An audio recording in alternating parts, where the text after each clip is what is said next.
Hey there, guys. So it's a really cold morning, but I just wanted to bring you a little bit of an update here. I got this in the mail yesterday, and it may apply to some of you guys. Doesn't apply to me anymore, obviously, but I'm still a Jeep guy. I still love Jeeps. So I just thought I'd pass this information along to you because, like I said, it could be interesting to you. So this little card came in the mail, and this has to do with a class action lawsuit, and the case is Reynolds and others versus FCA US. And basically this says that if you've purchased or leased a 2018 to 2020 Jeep Wrangler, so that's the JL Wrangler obviously, or a 2020 Jeep Gladiator, the JT, a proposed class action settlement may affect your rights and entitle you to cash compensation.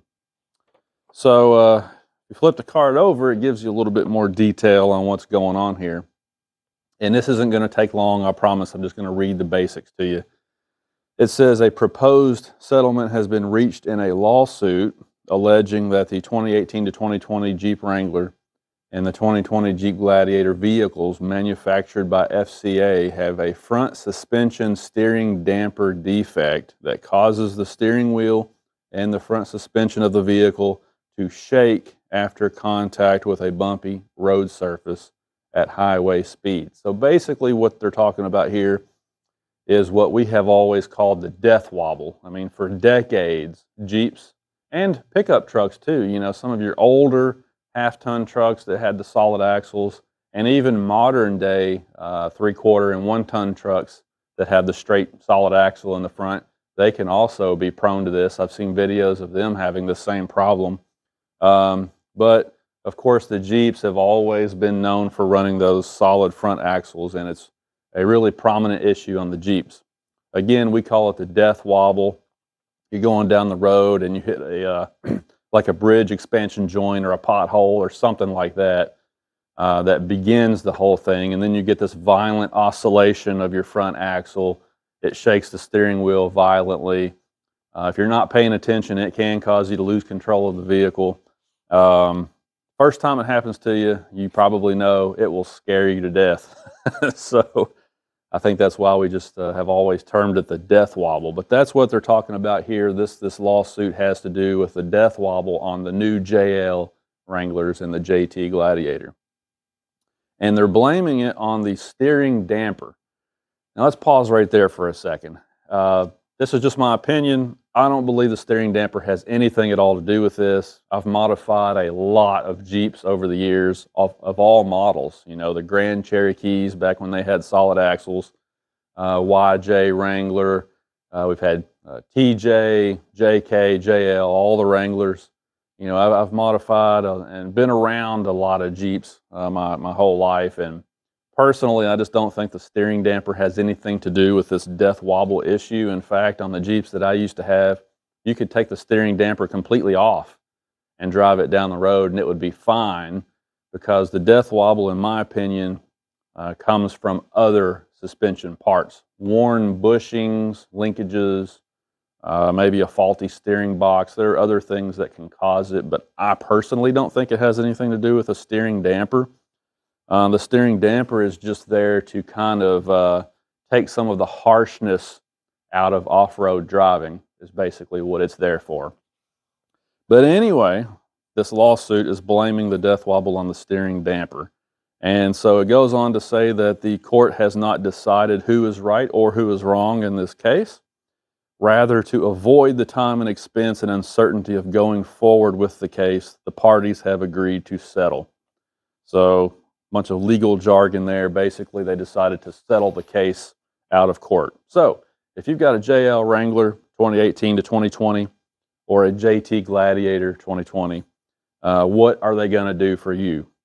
This says that if you have one of these vehicles and if you do not opt out of the settlement class, then what they're going to do is they're going to give you a warranty extension. So they're going to extend your warranty to 8 years or 90,000 miles. Now, as you know, the Jeeps come from the factory with a 3-year, 36,000 mile warranty that covers bumper to bumper. So the suspension would be included in that warranty. 3 years or 36,000 miles is what the factory warranty is. Now, some of you may have bought an extended warranty at the time that you purchased your Jeep, and perhaps you had to look at the details. Perhaps that would cover this also. But in any case, they are going to extend your warranty. They being Jeep, they're going to extend your warranty to 8 years or 90,000 miles, whichever is earlier. It says if you have already repaired your Jeep on your own, then you may be entitled to reimbursement for that. So if you went out and bought your own steering damper and put it on the Jeep, or if you paid a shop or a dealership to do it for you, it says you may be entitled to be reimbursed. And there's a website that you go on. It's fcarecallreimbursement.com. And you can submit a claim for that. Now, obviously, being a legal issue, I mean, you can opt out of this, which I think reserves your right to potentially sue on your own in the future if you wanted to go down that path. You know, so you'll have to conduct a little bit of research on that, talk to your lawyer and all that. But anyway, I just wanted to mention that. So it's interesting that they're doing this this little recall here on these things. Well, basically, they're just extending the warranty on there, and they're going to replace the steering damper is what they're going to do. Now, from experience, I can tell you that if you've got death wobble issues on a Jeep, you're probably going to find that the damper is not going to fix you up. You know, if you put a steering damper on there and it makes your problems go away, I will be shocked. So I don't think that this is going to really help people a whole lot, you know, that they're going to extend the warranty on the damper. What they need to do is they need to go in there and figure out which components, you know, the control arms, you know, whatever it is in there that's centering the axle, locating the axle, supporting the axle, you know, those are the parts and pieces that are causing this or allowing this death wobble to happen. They need to go in there and figure that out and design a suspension that doesn't have that issue. That's what they need to do. But in any case, there you go, guys. Now, while I'm on this topic, the Jeep Gladiator Eco Diesel that I had, the last Jeep you saw on this channel up until last year, interesting little tidbit on that, so you know that it had an oil leak. You know, I had a couple of those new Eco Diesel engines. Both of them had an oil leak.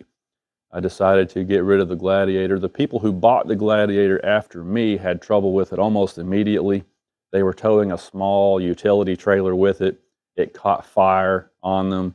They sent me a rudimentary cell phone video of the fire. It was a small fire, under hood fire. Almost looked like maybe an oil fire because the flames were not really growing. It was just kind of flickering under there. But anyway, I talked to them yesterday, and it turns out that the dealership had the Jeep, they said, for 4 months, and they never could diagnose it or get it fixed. And they said it had something to do with a starter motor, and that after that fire had happened, the dealership could never get the Jeep to start again. And like I said, they had it for 4 months. Can you imagine going without your new Jeep for 4 months while the dealership's trying to figure out how to fix it? So those folks eventually got to the point where they were fed up with it, rightfully so, and they ditched it. So they no longer have that Jeep Gladiator either. Really unfortunate that the Eco Diesel has had so many issues, because that's what we've wanted for years, was a Jeep that was a pickup truck and also had a turbo diesel engine. You know, if you could have those three things together, it would be the perfect vehicle, right? And they finally got around to building it. But unfortunately, the engine that they decided to use was a European piece of trash. You know, can you imagine how awesome it would have been if they went to their contacts over at Cummins, because they've had a relationship with Cummins forever. What if they had gone to Cummins and said, hey, we want a small 4-cylinder turbo diesel engine? I mean, that would have been amazing. Can you imagine having a diesel engine that's actually reliable? They could have used it in the Jeeps and in the Ram 1500s. That would have been awesome. But anyway, didn't happen. So there's the info I wanted to bring to you guys. If you got any questions, you can drop them below and I'll try to help you out. But basically, if you have a JL or a JT and you've had death wobble issues, you just need to go to your dealership. Maybe they can tell you a little bit more about this warranty extension, and hopefully it'll work out for you. Thanks for watching, guys. We'll talk to you later.